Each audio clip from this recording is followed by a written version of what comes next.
So direction का होना बहुत जरूरी है, अदरवाइज ना अपना एफर्ट सब वेस्टफुल होता है। ओके, तो डायरेक्शन अब क्या है कि जैसे देखो दो चीजें हैं। ये आपको कोई भी असेसर बताएगा नहीं चीजें, असेसर तो आप लोग पहुंच भी नहीं पाते होंगे, शायद नॉर्मल लोगों के पास जाते होंगे। होता ये है कि बेटा अगर डायरेक्शंस हम मतलब डायरेक्शंस की कोई भी आदमी समझ सकता है तो आतंकवादी भी आकर के ऑफिसर बन सकता था। ठीक है, these are the things which I tell to everyone, है ना। इनफैक्ट हमारा डीआईपी में ट्रेनिंग हो रहा था ना, तो कोचिंग हमारा ट्रेनिंग हमारा सेशंस हो रहे थे, थ्योरेटिकल सेशन साइंटिस्ट ले रहे थे, तो मैं उनसे ये क्वेश्चंस करता था। ओके, तो बिकॉज ये जो टूल्स है ना बेटा, ये टूल्स की प्रैक्टिस उसी को लाभ देती है जिसके अंदर शुरू से वो ना गो गेटर कुछ क्वालिटीज होती हैं, कोर क्वालिटीज है। कोर क्वालिटीज का होना बहुत जरूरी है। ठीक है, जब आप अपना खुद का आंकलन करते हैं कि मुझे ऑफिसर बनना है और ऑफिसर ही डिफेंस में क्यों बनना है, उसका एक रीजन आपको समझ में आ जाता है और उन चीजों के लिए आप तैयार रहते हैं ना मेंटली, तो then actually you are just there. Okay, and you are ready to understand. ठीक है, तब आपको डायरेक्शंस काम करती है, राइट। फॉर्चुनेटली और unfortunately it is a fact, and that is why the attrition rate is more than 90% at times in SSB. Okay, आपने देखा होगा दो तीन चार कभी कभी वॉश आउट हो जाता है बैच पूरे, कोई रिकमेंड नहीं होता। ठीक है, इसकी वजह एक तो ये है, दूसरी वजह ये है कि जो समझाने वाला सामने जो इंसान है वो सर्टिफाइड है, वो डीएपी साइंटिस्ट से असेसर बना था कि नहीं बना था, बनने के बाद में उसने असेसमेंट किया कि नहीं किया, किया तो कितने टाइम किया। जैसे डॉक्टर्स डॉक्टर्स की क्षमता जितने ज्यादा मरीज देखता है उतनी बढ़ती है ना एक्सपीरियंस के साथ में, तो उतना ही अच्छा जब ज्यादा एक्सपीरियंस हो जाता है तो वो असेसमेंट की बात नहीं कर रहा। असेसमेंट तो कोई भी कर सकता है, असेसमेंट तो सिखाई देते हैं, असेसमेंट तो मैं आपको बना सकता हूँ, you will be able to do assessment. Okay, सवाल असेसमेंट का नहीं है, सवाल है कि जो रिक्वायरमेंट है, ओके, ऑर्गेनाइजेशन के लिए जो रिक्वायरमेंट है, ऑफिसर बनने के लिए जो मापदंड है, वो जो रिक्वायरमेंट्स है और जो vis-a-vis our present situation, हम लोग कहाँ खड़े हैं, where we are standing now. ठीक है, तो assessment is where we are standing now. ठीक है, कोई अच्छा असेसर होता है तो आपका असेसमेंट कर सकता है कि आप यहाँ खड़े हैं और वहां से आप देख सकते हो कि मेरे को कहाँ जाना है।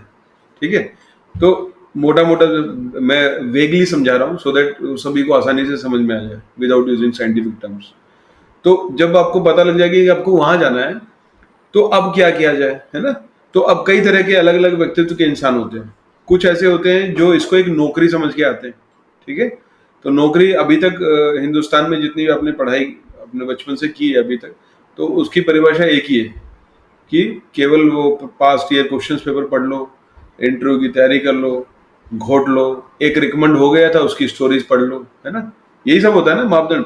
तो आप ये जनरली वो देखने वाले इंसान होते हैं, तो वो जनरली वो ज्यादा बहुतायत में मिलते हैं, मेजोरिटी ऑफ द पीपल। और इसी के बीच में ऐसे भी अच्छे लोग होते हैं जो भेड़ चाल में घुस जाते हैं लेकिन दिमाग उनका चलता है और वो सोचते हैं कि ये तो मेरी पर्सनैलिटी नहीं है, तो ये तो बारोड पर्सनैलिटी है, I am burrowing from others perception. ठीक है, जो एक बच्चा रिकमेंड हो गया था, उसने जो लिखा था, उसका जो डॉजियर था, उसने स्टोरी का, उसने पिक्चर का ये स्टोरी बना दिया, ये वर्ड का ये सेंटेंस बना दिया, ये सिचुएशन का ये रिएक्शन लिख दिया, राइट, ऐसा सब डिस्क्रिप्शन लिख दिया। तो ये कोई उसने कोई ऐसी किताब, कोई ग्रंथ नहीं लिख दिया है कि उसको देख करके सब लोग पास हो सकते हैं, समझ रहे हो ना। अगर ऐसा होता तो फिर ये कन्वेंशनल एग्जाम की तरह ही होता ना। तो कन्वेंशनल एग्जाम में भी ऐसा ही होता है, आपने क्वेश्चंस के एक पर्टिकुलर आंसर होता है, कोई भी इंसान दे, irrespective of caste, creed, his own beliefs, कुछ भी दे तो आंसर वही रहेगा। पर यहाँ पर भिन्नता है, यहाँ पे डिफरेंस है। ठीक है, मैं एक एग्जांपल देता हूँ जैसे आपको समझाने के लिए, you will be able to understand. Anubhav ने बचपन से कुछ चीजों का अनुभव किया है जो उसकी पर्सनैलिटी से, उसकी नर्चरेंस से मैच करती है।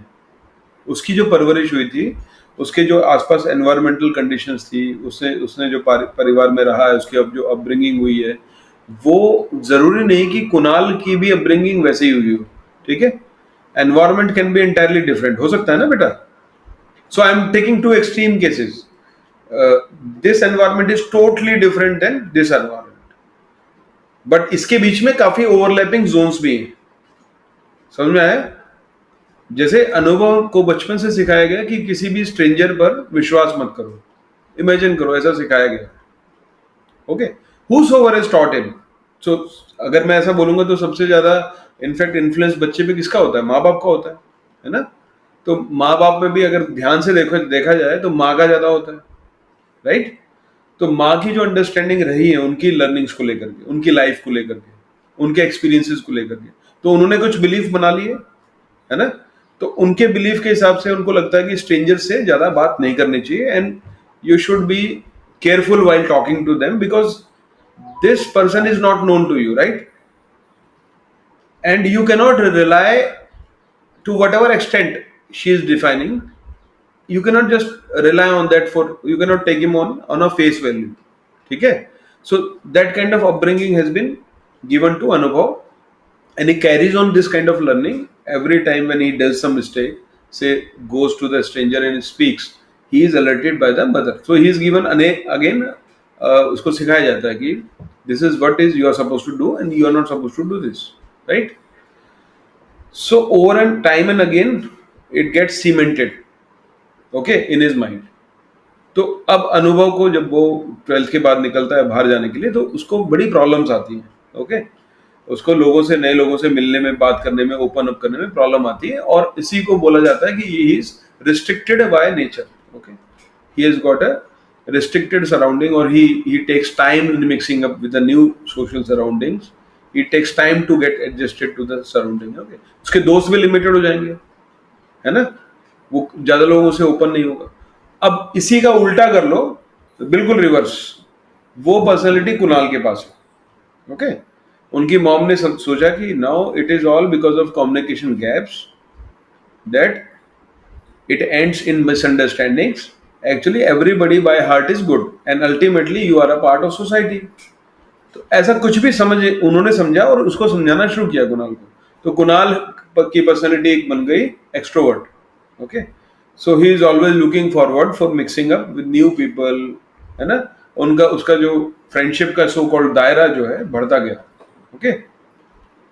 तो ये जो दो नई पर्सनैलिटी हैं, दोनों डिफरेंट डिफरेंट पर्सनैलिटी हैं, अब एक अगर स्टेटमेंट आती है ना, सो जिसमें आपको एक ग्रुप का सीन दिखाया है, सपोज करो एक पिक्चर में ग्रुप का सीन दिखाया हुआ है, तो नाउ बिकॉज अनुभव की पर्सनैलिटी इंट्रोवर्ट है, ओके, सो अनुभव might pick up one or two character, may not be even picking up one or two character, he just talks about himself, okay, हो सकता है ना। नाउ कुणाल के, क्योंकि कुणाल का व्यक्तित्व अलग है, तो Kunal will be talking about the group always in everything, okay, he finds that he is got a important position in the group and he is working in the group with the teammates, right, it's a team work, okay, for him it's a team work. And now suppose करो अनुभव gets recommended, okay, right, मैंने तो आपको एक छोटी सी quality बताई ना, ऐसे बहुत सारी चीजें हैं। सपोज करो अनुभव का इनिशिएटिव बड़ा अच्छा है, राइट, उसका सेल्फ कॉन्फिडेंस अच्छा है, he is a go getter person, though in a limited sense he is ready to mix up with others, और maybe conditionally he is cooperating in a group, ठीक है, but actually introvert है, he takes time to set up. Now इसके जो response होंगे वो सबने copy कर लिए, है ना। ऐसी क्वालिटीज अलग अलग और भी हो सकती हैं, जिसमें जो डेट्रीमेंटल भी हो सकती है और कुछ इसके फेवर में भी इसके फेवर में मतलब ऑर्गेनाइजेशन के फेवर में, क्योंकि they both are eyeing for a leadership position in the military, okay, and it is all about team work, right. Now अब उसने जो उसका डॉजर लिख दिया इसने, या जो प्रश्नों का उत्तर इसने दिया था इंटरव्यू में, या जो जीटी में उसने किया था, he comes out after getting recommended and Kunal comes out कि वो रिकमेंड नहीं हुआ है, तो कुणाल की तरफ तो कोई देखेगा नहीं, कुणाल की बात भी वो पूछेंगे भाई क्या हुआ था, ऐसा क्या हो गया, तो सोचेंगे नहीं नहीं यार छोड़ो, अनुभव की तरफ चलते हैं, अनुभव रिकमेंड हुआ है ना। ऐसा भी हो सकता है कि अनुभव बॉर्डर लाइनर केस था, अनुभव ने जस्ट बॉर्डर को क्रॉस कर लिया, some of the assessor has failed him but he has went by others opinion, दूसरे जो असेसर थे, और उसने भी गो अलोंग किया, उसको पास कर दिया। और ऐसा भी हो सकता है कि कुणाल को दो असेसर ने अच्छे नंबर दिए थे, बहुत अच्छे नंबर, लेकिन एक असेसर एडमेंट था, उसने गो अलोंग नहीं किया, इसलिए कुणाल गिर गया, समझ गए। अब अगर कुणाल को वो मान जाता, गो अलोंग कर लेता, तो हो सकता था कुणाल के मार्क्स अनुभव से भी ज्यादा आते, समझ रहे हो? बट इस केस में क्या हो गया, अनुभव के मार्क्स जो हैं, अब सब दुनिया को कैसा लगेगा कि अनुभव रिकमेंड हुआ है और कुणाल रिकमेंड नहीं हुआ, ऐसा ही होता है। तो सब लोग अनुभव के डोजेस को फॉलो करेंगे, है ना? तो अनुभव के डोजेज में सबसे ज्यादा ग्लेरिंग पार्ट क्या है, जो उसके लिए प्रॉब्लमेटिक एरिया था, वो ये था, it is having a contradictory, और it is contradicting to what is required for the team work, है ना? Not getting open up easily with the people around, शक्की मिजाज, ओके। बट सब लोग उसको सोचेंगे सही बात है, ऐसा ही लिखना चाहिए। तो मैं क्या कहना चाहता हूं, मैं ये कहना चाहता हूं कि हर एक की स्टेटमेंट, हर एक की स्टोरी, हर एक का रिस्पॉन्स उसकी पर्सनैलिटी से जांचा जाता है, ओके। अब उसके बैकग्राउंड को हम पीआईक्यू में देखते हैं। PIQ is a mother document. जब आप सबसे कम स्ट्रेस में रहते हैं, जब आपका when you are getting a result कि आप स्क्रीन इन हो गए हैं, तो आप बड़े खुश होते हैं, है ना? और सबसे अच्छे मूड में होते हैं। आपने पेरेंट्स को बता दिया, now in a very happy mood after lunch you are sitting in a hall where the PIQ is given to you, right? तो आप उस समय आपके दिमाग में स्ट्रेस होता ही नहीं है, तो उस समय आप फ्री माइंड से लिख देते हो अपने बारे में सब कुछ, है ना? तो वहां से हमें पता लग जाता है, राइट, उसका बैकग्राउंड, उसका सोशो इकोनॉमिक बैकग्राउंड पता लग जाता है, उसने क्या किया है, क्या एक्स्ट्रा करिकुलर एक्टिविटी की है, वहां से पता लग जाता है टीम वर्क। अब सपोज अनुभव वहां पे सिंगल जो टीम गेम्स की बात नहीं करता है, वो बैडमिंटन की बात करता है, वो टीटी की बात करता है ना। He must be a good player, he must be a national player, हो सकता है, ऐसा भी हो सकता है। बट वहां से हमें अंदाजा लग जाएगा कि अनुभव एक कम, मतलब टीम गेम्स में विश्वास नहीं रखता है ना, राइट? तो now that response is getting matched up with his past, so his response is actually valid for his personality. अब कोई इंसान अगर इसके रिकमेंड हुआ है ये सोच करके अगर उसको फॉलो करोगे ब्लाइंडली, तो what you are doing, you are not doing anything wrong in that, because till now, till date आपके दिमाग में यही फीड किया हुआ है ना, एकेडमिक से यही पता लगा है कि भैया रट लो, घोट लो और चले जाओ, है ना? रिटर्न पेपर्स ऐसे ही होते हैं, लिखित परीक्षा ऐसी होती है, सारे जो कॉम्पिटेटिव एग्जाम्स होते हैं वो भी ऐसे ही होते हैं। तो इसमें इट इज नॉट डिफरेंट। तो तुम्हें क्या पता लगेगा, स्पेशली जब आप भीड़ में कहीं पढ़ने के लिए भी जाते हो, कोचिंग सेंटर में, वहां पे भी नहीं बताते, तो तुम्हें क्या पता लगेगा, राइट? तो पहली चीज तो लेसन लर्न क्या है कि हमारे रिस्पॉन्सेज हमारे लिए वैलिड है, ये बारोड नहीं होने चाहिए, है ना? मेरे को ओरिजिनल होना चाहिए, अपनी बात रखने की वो हिम्मत होनी चाहिए, यानी जो मेरे दिमाग में आ रहा है, ठीक है? देखो बेटा, नेक्स्ट थिंग इज कि अभी तक आप लोग जो समझ के बैठे थे, मैं नहीं कहता कि सब लोग ही अनजान थे, कुछ कुछ लोग होशियार होंगे, कुछ लोगों की ओरिजिनलिटी होगी बरकरार, और कुछ लोग मेरी बात को समझ पा रहे होंगे, है ना? तो जो लोगों के दिमाग में कुछ और था अभी तक, जो आपने टेलीग्राम में प्रैक्टिस किया था, यूट्यूब चैनल्स में देखा था, कुछ भी आप फॉलो कर रहे थे ब्लाइंडली, नाउ जो मैं बता रहा हूं आपके ऊपर एक विश्वास है कि भाई सर 10 साल से असेसमेंट करते थे, अभी अभी सर असेसमेंट से बाहर आए हैं, तो he is aware about things, है ना? At least that kind of trust you are having, and now whatever I am saying, it is getting a conflict with your past understanding, है ना? तो आपके दिमाग में कॉन्फ्लिक्ट आ रहा होगा। तो ये जो कॉन्फ्लिक्ट आ रहा है ना, ठीक यही प्रोसेस आपके एग्जाम्स में भी होता है। जो आपकी समझ है, अगर आपने उसके विपरीत कुछ किया तो दिमाग में कॉन्फ्लिक्ट आएगा, और वो कॉन्फ्लिक्ट कहीं ना कहीं निकल के आता है। इंटरव्यू के टाइम में आपके चेहरे पे दिखता है, आपके हाथों के जो लिम्स के फंक्शंस एक्शन होते हैं उसमें दिखता है। रिस्ट को ऐसे से करोगे, कॉलर को ऐसे करोगे, स्क्रैचिंग करोगे, नाक पकड़ोगे, तरह तरह की चीजें, ठीक है? ये कॉन्फ्लिक्ट दिखता है। क्यों दिखता है? क्योंकि ये कॉन्फ्लिक्ट आप नहीं दबा रहे हो ना उसको, तो बॉडी को निकालना है ना, अदरवाइज आप सो नहीं पाओगे रात को। लिखित परीक्षा में यानी साइकोलॉजिकल टेस्ट में ये कैसे दिखता है बेटा, आप जब ओवर राइटिंग करते हैं, आप जब कटिंग करते हैं, राइट, आपकी जो लिखने की कंसिस्टेंसी है वो बदल जाती है, शब्द चौड़े हो जाते हैं, कभी वो शब्द नैरो हो जाते हैं, ओके? वर्ड्स, मैं वर्ड लेटर फॉर्मेशन की बात कर रहा हूँ, राइट? कभी आपकी जो लिखने, जो राइटिंग है यहाँ से स्टार्ट हुआ है ऊपर जा रहा है, या फिर नीचे आ रहा है, समझ रहे हो? तो ये सारे कॉन्फ्लिक्ट्स वहां जाके रिलीज होते हैं, ओके। और ये बड़ी नेचुरल प्रोसेस है, ये चीज हमें हेल्प करती है। फॉर एग्जाम्पल, जैसे आप ओवर राइटिंग करते हैं, कटिंग करते हैं, what does it signifies? It signifies definitely the picture which was shown to you, it has done its job. पहली तो ये बात, because it was supposed to create some kind of stress in your mind, okay? It was a designed stimulus. It is not that kind of stimulus which you often find in Telegram channels or YouTube channels. ऐसा नहीं है, okay? Though I would say 10% of the picture which I have seen till date, they are somewhat similar, okay, somewhat similar, but not all. For example, if a person is having a knife in his hand, okay, and he is showing a knife to another person, it is a obvious picture, है ना, without any ambiguity, no ambiguity, right? Or for example, if somebody is crying, putting his her one lady was there in one picture I've seen, putting her head like this, okay, something like this, she was crying. So it is again without any ambiguity, she is into pressure or she is crying, whatever. Now it depends on your state of mind to look at, okay? So आप खुद सोचो, अगर मुझे ऐसा इंसान चाहिए जो difficulties में भी हंसता हो, जोश टाइप हो, who can spread happiness to his peer group, है ना, डिफिकल्ट टाइम्स में भी don't give up, never giving up attitude, ऐसा बंदा मुझे पिक करना है।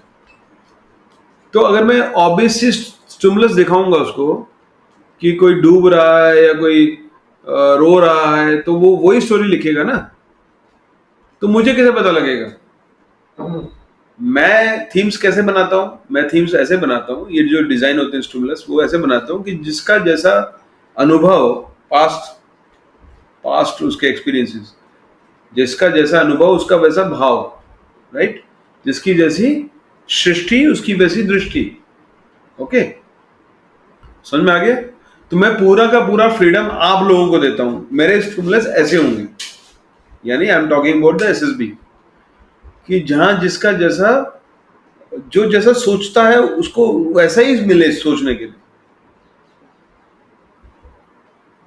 और इन सिंपल टर्म्स, न्यूट्रल बोलने से न्यूट्रल नहीं होता है, in simple terms you can, for understanding, for the sake of understanding, you can think of a neutral image which is actually technically not neutral, okay, which may be hazy picture, hazy भी हो सकता है, right? जैसे पीपीडीडी में अक्सर देखा जाता है hazy पिक्चर होती है, ऐसे टीएटी में भी ना आपको ऑब्वियस से चेहरे नहीं नजर आएंगे।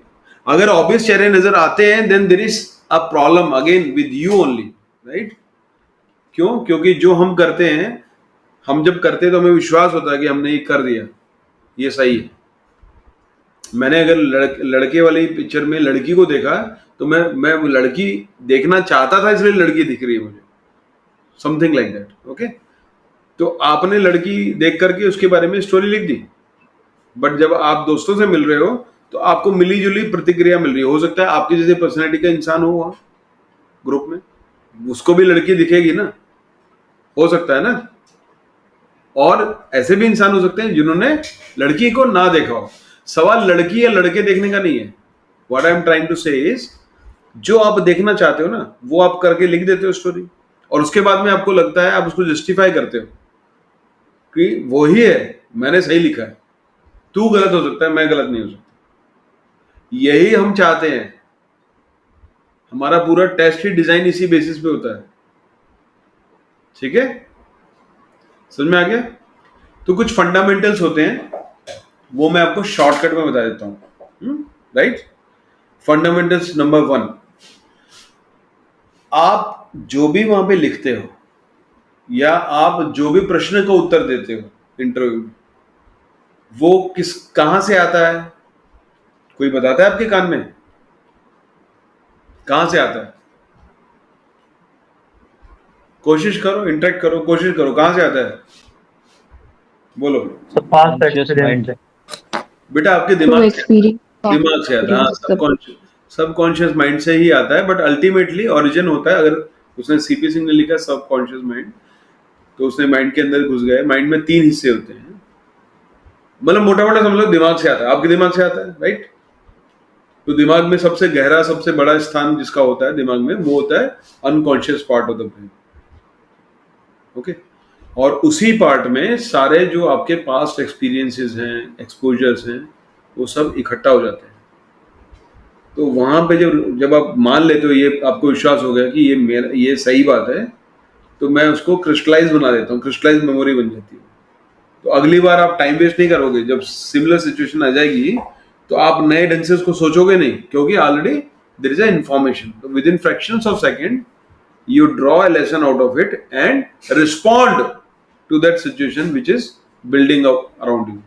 Okay, which was a similar situation when you faced earlier, and you draw a conclusion that it is to be responded in this particular fashion, and then you get a lesson. This lesson gets crystallized in your unconscious part. समझ में आ गया? तो ultimately कहने का मतलब आपके दिमाग से आता है, कोई आपके कान में बोलता नहीं है, कोई आपका हाथ पकड़ के लिखवाता नहीं है, या मुंह पकड़ के बुलवाता नहीं है, आपके दिमाग से आता है। ठीक है। तो जो ये दिमाग से चीजें आती हैं, तो इसका मतलब ये हो गया कि जो भी आप लिख रहे हो या बोल रहे हो, चाहे वो दूसरों के बारे में आपको लग रहा है, कि आप दूसरों के बारे में बोल रहे हो, ठीक है, मैंने कुछ नहीं किया, मैं तो उसके बारे में बोल रहा हूं। तो कहां से आ रहा है, लेकिन उसका सोर्स क्या है? आपका बिलीफ है ना, आप ही ने सोचा ना उसके बारे में ऐसा। समझ में आ गया? तो कहने का मतलब जो भी आप करते हो या बोलते हो, वो दूसरों के बारे में नहीं होता, वो क्या आपके खुद के बारे में। ठीक है। चाहे उसमें 10 कैरेक्टर के बारे में कहानी लिख दो, जो कोई लिखता नहीं है, एक दो बात उनको इंट्रोड्यूस करके छोड़ देते हैं, करता तो मेन कैरेक्टर ही है सब कुछ। पर मानो ऐसा भी इंसान है जो सभी के बारे में लिख रहा हो, राम, मोहन, सीता, गीता, वो राम के बारे में लिख रहा है, मोहन के बारे में लिख रहा है, ऐसे होते नहीं है, लिख भी सकते हैं, ऐसे भी हो सकता है, लेकिन वो सारे के सारे पार्ट आपसे रिलेटेड है। ओके। जो भी वो कर रहे हैं, या जो भी वो फील कर रहे हैं, जो भी वो काम कर रहे हैं, वो कोई और नहीं है, वो आप ही। ठीक है। ऐसा विश्वास हो गया? किसी को डाउट है इसमें कुछ? हो गया विश्वास? आगे बढ़े। ठीक है। तो अब दूसरों के बारे में बोलोगे, चाहे फर्स्ट कैरेक्टर को हटा दो, सेकंड, थर्ड, फोर्थ कैरेक्टर के बारे में बोलोगे, तो वो भी आपसे रिलेटेड है। ठीक है। बाकी यहाँ पे जो कोर्स मैं कराता हूँ उसमें ज्यादा और डिटेल में बताता हूँ, ताकि उनके विश्वास वैसे बन जाए, है ना। यहाँ पे हाईलाइट बता देता हूँ। आपका लास्ट कैरेक्टर जो है, स्टोरी का लास्ट कैरेक्टर, जो आप बोल रहे हो, जो आप लिख रहे हो, या आप किसी दोस्त के बारे में बता रहे हो, या टीचर के बारे में बता रहे हो इंटरव्यू में, या पेरेंट्स के बारे में बता रहे हो, ठीक है, वो कैरेक्टर भले ही अपनी खुद की पर्सनैलिटी उसने गेन कर ली, और बट स्टिल आपकी पर्सनैलिटी पे का भी वो जिक्र कर रहा है। ठीक है। भले ही आप अब वो कम कर रहा है, उसकी इंटेंसिटी कम है, लेकिन वो करेगा जरूर, और उसकी खुद की पर्सनैलिटी उसने रिगेन कर ली है। तो अब क्या दिखाएगा वो? अब वो आपके रिलेशनशिप बताएगा, आपके सोशल डायनेमिक्स के बारे में बताएगा, आपके सोशल इंटरेक्शन के बारे में बताएगा। ओके। या तो डायरेक्टली आपके बारे में बताएगा, या उसकी इंटरेक्शंस के बारे में बताएगा, कि आप कैसे दूसरे लोगों से बिहेव करते हो, क्या दूसरे लोग आपके बारे में सोचते हैं, वो सब चीजें। ठीक है। तो हमें तो यही चाहिए, राइट। तो ये एजम्पशंस है, टीएटी की एजम्पशंस है, लिखते टाइम। ओके।